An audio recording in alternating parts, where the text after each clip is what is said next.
Scientific Christian Mental Practice by Emma Curtis Hopkins.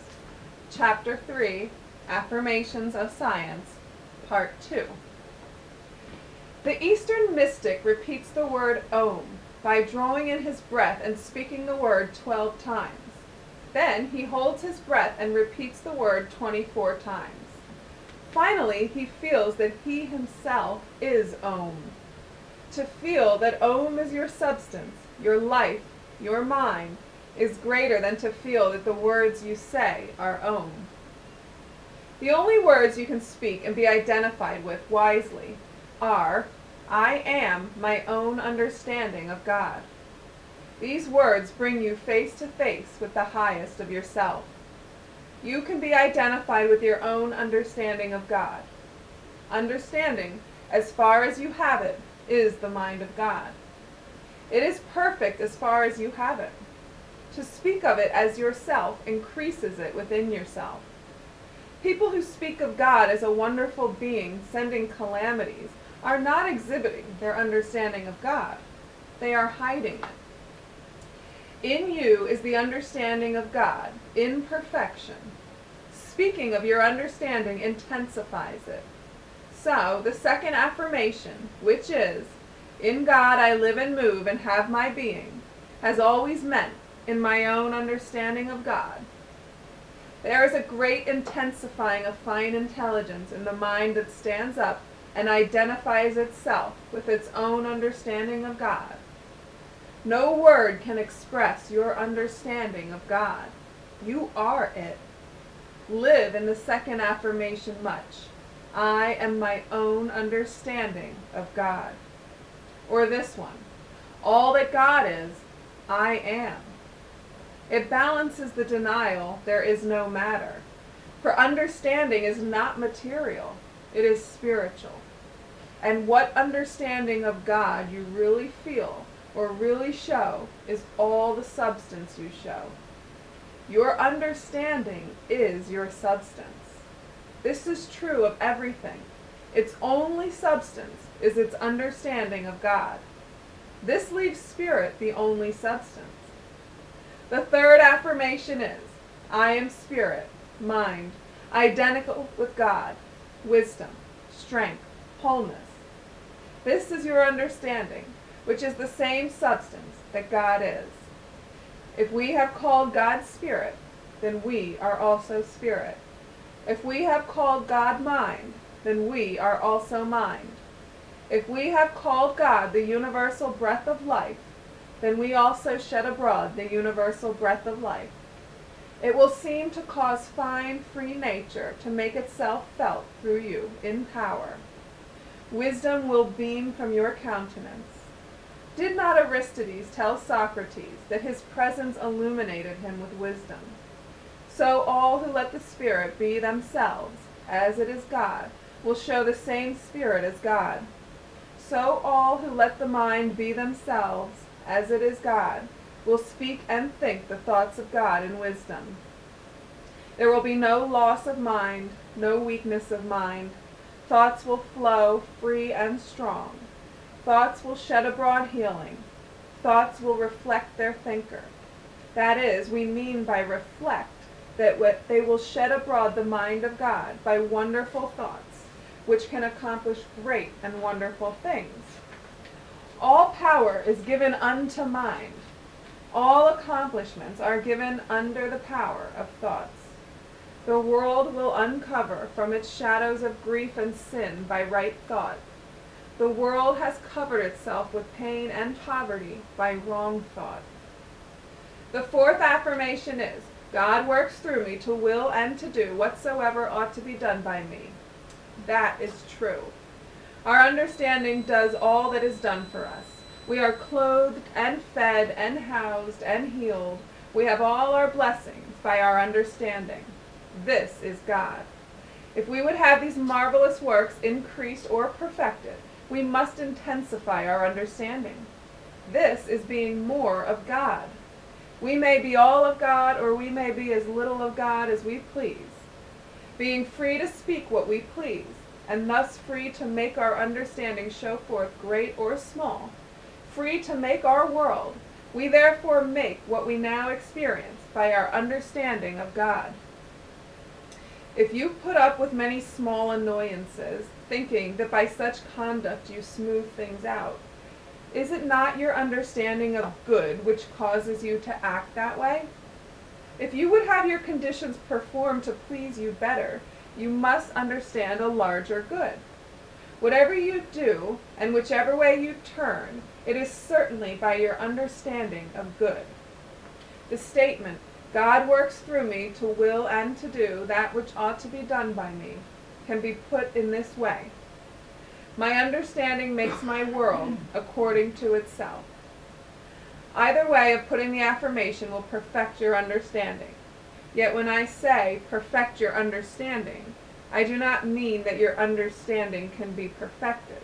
What I mean is that you have never loved your understanding enough. There is nothing you can be so well pleased with as your understanding. Watch it and give it credit for all the good you receive. You will soon love it, and this is loving God. Thus you will be in the same idea with God who saw the light that it was good. It is the mind seeing that its power of understanding is good that brings it all its good. The fifth affirmation, which matches the fifth denial, is, I am governed by the law of God and cannot sin, cannot suffer for sin, fear sin, sickness, or death. Do you remember the fifth denial? It was, there is no sin, sickness, or death. Why do we call them regular denials and affirmations? Because they are those reasonings which, step by step, come forth after saying that first foundation sentence, that there is one power, one presence, and one mind. That one mind, which occupies all things, says there is good. The conviction is understandable, thus all-powerful. The good is God. Thus God is. There is one mind, and that is good. Thus God is mind. There is one power, and that is good. Thus God is power.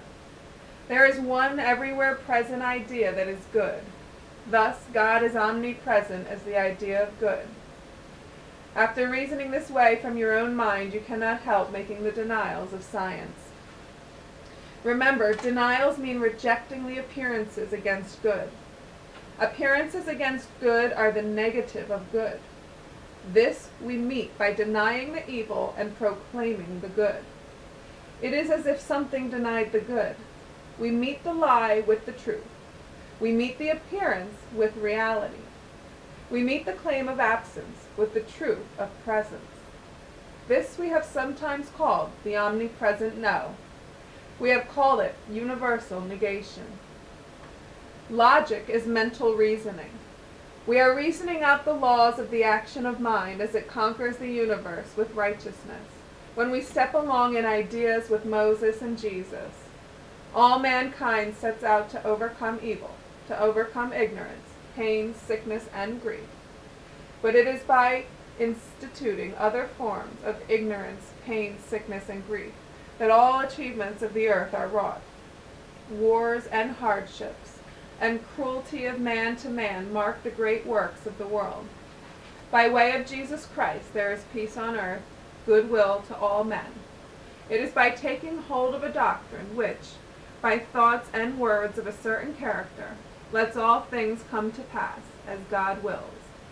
It is that action of the mind whereby all mankind would let the reign of God come on earth and be glad to let it come. Their whole nature is changed by seeing the reasonableness of the reasoning. The fifth affirmation is the same as saying, I govern my world by my understanding of good. Without sin, sickness, or death, I understand God. Therefore, I love God. You certainly do govern your world by your understanding of God as good. And if you have agreed to say that you see how it is possible to get along without sin, sickness, or death in your world, it is your privilege to say so. You realize that you are governed by your understanding of good. This is your understanding of good. This is your God. It is God. It is all the God there is. It is principle, high principle. He who knows the unreality of sin does not fear it nor grieve about it. He who knows the unreality of death pays no attention to it. To him there is no sin, no sickness, no death. To him there are other affirmations easy to believe. He can say with the psalmist, "With me is understanding. I am strength." He can heed the voice that came to the prophet, "Say not, I am a child. See, I have this day set thee over the nations and over the kingdoms." You will feel that you are a transcendent nature. You cannot help feeling that all power is yours to use. You cannot help using your divine wisdom and power. You cannot help understanding Christ. And as you understand Jesus Christ, you have his mind.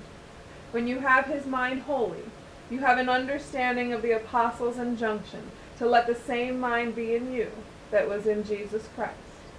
Then you will understand how so many scientists have spoken of their divine nature as God, and you will see that it is through not yet understanding that others have criticized them. Your nature is God. Your possessions are power, wisdom, and substance. Between you and your possessions lies the claim of the absence thereof. You proclaim your right of way, and down falls every evil. Try it, and so prove your divinity. It is written in the scriptures, "Prove thyself." We prove ourselves. By uniting with our power, we are married to God, our good. We are identified with our understanding. This is marriage. Jesus Christ was married to God in that he was united to his understanding. All your noblest aspirations are to be fulfilled by being in full understanding of God. Set apart 1 hour or 1 day each week to affirm your divine relation to God, your God. End of chapter 3. This is a very powerful chapter, and it builds upon chapter 1 and 2 perfectly, because like I've said before, this is an exact science with an exact order of reasoning. So after we've made the denials of what is not true, and it's not something you just do once and it's done, it's something you're constantly going to be doing, because there's always going to be an appearance that goes against your idea of good, so you have to deny that as having any reality until eventually it's already just in your subconscious that you just don't even believe in any of that stuff anymore. Like sickness, sin, death, and all of that stuff that used to seem so real. And then we make these powerful affirmations, which are like Emma says, it's like letting in a draft with a smoldering fire. Now we've like made this huge void, and we're building all this potency with these powerful words. And these affirmations are very, very potent and powerful, and they come streaming through our life like the elixir vitae. And they're so powerful. So I'm going to write the affirmations in the description section, and I highly recommend you write them, you speak them. Any way you want to get affiliated with them is very powerful. And I look forward to chapter 4. Oh, and one more point that I wanted to mention was about the word or the name Jesus Christ. And Emma mentioned somewhere in this chapter that he was trying to explain the laws to people, but nobody would listen to him. So he said, just remember my name. Just keep repeating the name Jesus Christ. Because he knew that eventually the name would lead them back to his principles and his teachings, and then they could learn. But nobody wanted to hear what he was saying. And that's often how it is, with people in the earth trials, because we've all been hypnotized to think totally opposite to the principles of truth. That's just how we come in the world, and we're all hypnotized in the beginning. So once you start adhering to these principles and repeating them, and your mind will accept them instantly because you resonate with truth when you hear it. If it wasn't truth, you wouldn't resonate with it, but there's a power that recognizes itself, and that's the power of God. That's within you. That's within every person. And the truth always recognizes itself, and it acts, and it awakens your God spark and ignites you alive like you've never been alive before. Because when you're believing opposite to the word of truth, then your life is a misery, because you're believing in hardships, that you have to suffer, that people around you are all getting sick and dying, and people are poor, and all these horrible things. That's all opposite of God. But we've all been polluted with these ideas by race consciousness. So we're going to have to deny these things out of our mind. We're not denying the appearance, we're not denying the experience, but we're denying the reality of them as having any substance in God or coming from God. All that stuff comes from the lie. And the mind will create whatever it believes to be true. So of course all these conditions become created when we believe wrong things. So in the same way, we're implanting all these new ideas in our mind. And we're not attempting to change any conditions. We're only attempting to take control of our own mind. That's all we have to do.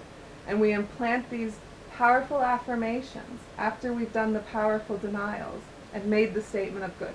So this is why I'm so excited. And the next chapter is going to build on this chapter. So this book is just going to get more and more exciting as we go along. So join me next for chapter 4.